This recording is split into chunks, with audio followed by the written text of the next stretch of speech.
एक हमारे एरसवाइल जैन के जो स्टेट था वो बाइफरकेट हो गया दो यूटी में। तो आपको क्लियरली बता दूं, करगिल वाले यूटी के उस वक़्त भी ख़िलाफ़ थे, यूटी सेटअप के। आज भी वही हमारा मौक़िफ़ है जो पहले था। बाकी जहाँ तक आप मरासिम की बात करते हैं, यूटी इंतज़ामिया से हमारे ऑनरेबल एलजी साहब से या सेक्रेटरी कम्युनल सेक्रेटरीज एडवाइज़र से, उनके साथ बहुत अच्छा हमारा टर्म्स है। उनके साथ क्या कहते हैं, उनके हमारा जो रिलेशन है बहुत अच्छा है।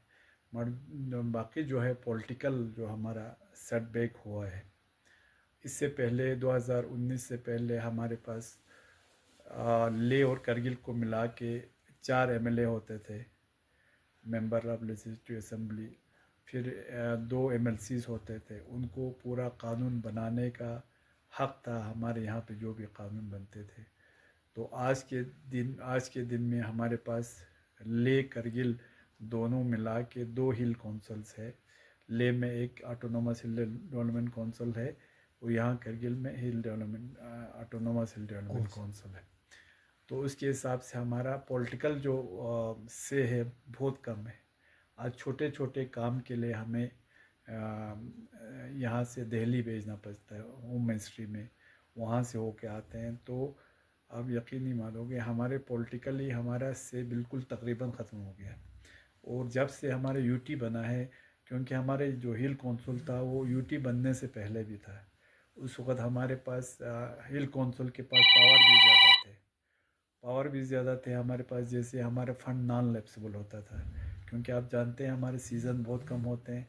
तो फंड नॉन लैप्सेबल होने का क्या, फिर हम अगले साल बहुत जल्दी काम शुरू कर सकते थे, फिर उसमें हमारे बजट अच्छा खासा रहता था। आज के दिन में बजट को लैप्सेबल बनाया। फिर जहाँ तक ट्रांसफ़र का ताल्लुक़ है, ट्रांसफ़र में भी अभी हमारा वो जो पहले जो हिल कौंसिल के पावर थे वो बहुत कम किया है।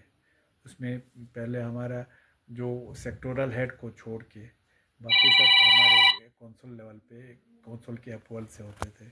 इस तरह हमारा जो बजट सेंशन करने का या किसी को अप्रूव करने का होता था, उसको 10 करोड़ से ज़्यादा हिल कौंसिल के पास 20 करोड़ तक का तकरीबन पावर होता था। आज के दिन में तो हमारा वो डीसी साहब के पास है, वो भी 5 करोड़ तक अप्रूवल दे सकते। उसके बाद हमारा या यूटी जाना है, यूटी में भी बहुत कम है पावर उनके पास। फिर वहाँ पे एमएचए में जाता है, फिर वहाँ से होके आता है। तो ये सब ले दे के देखिए, करगिल वालों ने पहले भी ये इसके यूटी के ख़िलाफ़ किया था, आज भी है। आज हमारे जो ले डिस्ट्रिक्ट के लोग हैं, उन्होंने बहुत जश्न मनाया था जब यूटी मिला था।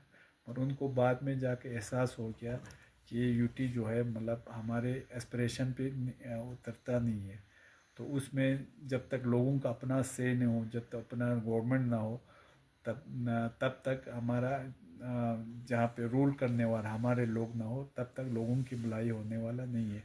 जब उन्होंने जान लिया, तो पिछले 4-5 साल से आप देख रहे हैं, हम 4 पॉइंट एजेंडा को लेके बिल्कुल स्ट्रगल कर रहे हैं। उसमें ले में एपेक्स बॉडी है, हमारे करगिल में केडीए है। दोनों मिल के हम ये पीसफुल स्ट्रगल कर रहे हैं। आपने देखा बहुत सारे हमारे आंचू साहब और बाकी लोगों की क़यादत में ले में अनशन हो गया। फिर इस बार आपने देखा दिल्ली तक हमारे लोग पैदल चले गए, फिर वहाँ पे एहतजाज हो गया। तो हमारे गवर्नमेंट ऑफ इंडिया से जो हाई पावर कमेटी थे, उनसे 2-3 बार मीटिंग भी हो गया, मगर अभी तक कोई पेशरफ नहीं हुआ है। जद्दोजहद करने का हमारा जब से पिछले 4 साल से हम पीसफुल डिमॉन्स्ट्रेशन भी कर रहे हैं, पीसफुल लोगों मतलब गवर्नमेंट ऑफ इंडिया को हमारे इश्यूज़ पहुंचाने की कोशिश कर रहे हैं। जैसे हमने कहा स्टेटहुड के लिए हम लड़ रहे हैं, या 6 शेड्यूल के लिए, जिसका पहले हमारा प्रोटेक्शन था 370 के अंदर कोई बाहर से ज़मीन ख़रीद नहीं सकता था। आज वो 370 हमारे से उड़ गया है। शायद उस वजह से हमारे कोई बाहर से आके भी ज़मीन ख़रीद सकते हैं। तो लद्दाखी तो आपको बताऊं, लद्दाखी आज के डेट में 3 लाख या 4 लाख के आसपास है। तो अगर ऐसा रहा तो कुछ सालों के बाद लद्दाख रहेंगे मगर लद्दाखी नहीं रहेंगे। लद्दाखी अक़लियत में आ जाएगा। लद्दाख का नाम रहेगा, मगर लद्दाखी अक़लियत में आ जाएंगे, हम सब जानते हैं, ले वाले भी जानते हैं, हम भी जानते हैं। तो इस सिलसिले में सबसे बड़ा एक बर्निंग इशू है आपको हमारे अनएम्प्लॉयड यूथ, जो एजुकेटेड यूथ को लेके। आप जानते हैं पिछले 5 साल से कोई भी गजटेड रिक्वायरमेंट नहीं हुआ है। अब हमारे जो यंग अनएजुकेटेड क्वालिफाइड यूथ है, बहुत सारे फ्रस्ट्रेटेड है, क्योंकि उनको, जैसे हम कश्मीर में भी अप्लाई नहीं कर सकते, कश्मीर में आपको डोमिसाइल है, या बाकी जगहों पे भी अप्लाई करना हमारे मुश्किल हो रहा है। तो हमारा बर्निंग इशू में से एक जो इशू है, हम कहते हैं कि पब्लिक सर्विस कमीशन हो, या वो कैडर का हम पहले हमारे केएस होता था, केपीएस होता था, पिछले 5 साल से हमारा एक भी बच्चा नहीं जा पा रहे। तो हम कहते हैं कि, और उसके लिए उन्होंने डेनिक्स का प्रपोज़ किया था, हम डेनिक्स में हमारे बच्चे compete करने में मुश्किल आ जाएंगे। हमने ये कहा है गवर्नमेंट से, रिसेंटली हमने एक रेजोल्यूशन लद्दाख, जो हमारे करगिल ने हम पहल करके, करगिल हिल कौंसिल ने एक रेजोल्यूशन बाइतफाक़ से बिल्कुल 100% यूनानिमसली ये एक रेजोल्यूशन पास किया। उसमें हमने कहा है कि ये जो आप पीएससी जो बनाएंगे, पब्लिक सर्विस कमीशन, जब तक लद्दाख का अलग बनता है तब तक हमने कहा है हमारा पीएससी इस क्या कहते हैं उसके साथ रखे, अपना जेएनके के साथ रखे, और हमारा कैडर भी जेएनके के साथ रखे।